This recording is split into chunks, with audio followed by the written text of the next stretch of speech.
হরে কৃষ্ণ, রাধে রাধে, জয় শ্রী গৌর হরি, জয় শ্রীকৃষ্ণ। বন্ধুরা, আজকে মহা মহা মহা পবিত্র যোগিনী একাদশী।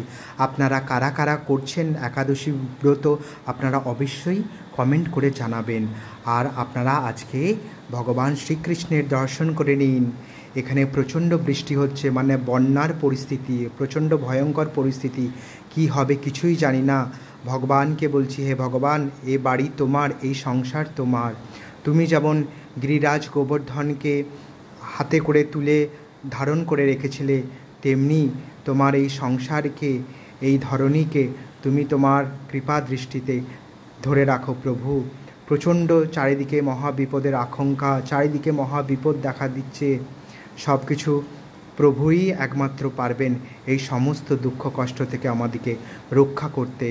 আর আজকে তো মহাপবিত্র যোগিনী একাদশী। আপনারা সকলে একাদশী ব্রত করছেন তো?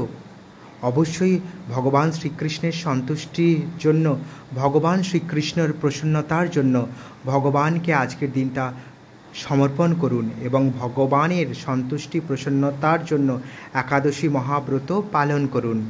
আর আজকে যেহেতু প্রচণ্ড বৃষ্টি পড়ছে, আর যেহেতু আজকে একাদশী ব্রত, কিন্তু হচ্ছে আজকে তো মানে অন্নভোগ ভগবানকে লাগাতে আছে, কিন্তু সেই অন্নভোগ তো আমরা ভগবানকে লাগিয়ে আমরা হয়তো প্রসাদ রূপে পাবো না, তাই আজকে ভগবানকে অন্নভোগ কিছুই লাগায়নি।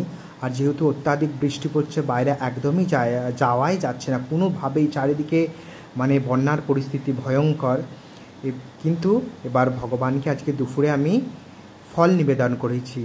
কিছু আম ছিল, সেই আমটুকু দিয়েই আমি ভগবানকে দুপুরে ভোগ নিবেদন করেছি। এই আম আর জল ও তুলসীপত্র, এটা দিয়ে আজকে আমার গোবিন্দ শ্রীহরিকে আমি ভোগ লাগিয়েছি। আপনারা সকলে ভগবানের এই মহাপ্রসাদমের মহাভোগের দর্শন করুন। ভগবানের এই মহাপ্রসাদম মহাভোগের দর্শনে আপনাদের জীবনের সমস্ত দুর্ভোগ কেটে যাবে। আর আপনারা এখন ভগবান শ্রীহরির দর্শন করুন। কত সুন্দর, কত দিব্য লাগছে ভগবান শ্রীমুকুন্দকে। আপনারা ভগবানের দর্শনে আপনাদের জীবনে সুখ শান্তি সমৃদ্ধি ভগবান অবশ্যই প্রদান করবেন। আর আপনারা মনে করে আজকের দিনে অধিকতর একাদশী ব্রততে অধিকতর আপনারা হরিনাম জপ করবেন, ভগবানকে নিয়ে সময় কাটাবেন। আজকের দিনটা পুরোপুরি ভগবানকেই সময় দেবেন, যেহেতু পুরো সময়টাই ভগবানকেই দেওয়া উচিত, কারণ পুরো জিনিসটাই তো ভগবানেরই। তাই আজকের দিনে আপনারা অন্তত একাদশীর দিনে ভগবান শ্রীকৃষ্ণকে নিজেকে সমর্পিত করে দেবেন এবং সারা দিন ভগবানের নাম কীর্তন, ভগবানের গুণগান, তারপরে ভগবানের লীলা কাহিনী শ্রবণ কীর্তন, হরিনাম মহামন্ত্র জপ করা, তারপরে ভগবানকে নিয়ে আপনারা আজকের দিনটা ভালোভাবে সময় কাটাবেন। রাধে রাধে, হরে কৃষ্ণ, হরি বল, জয় গৌর হরি।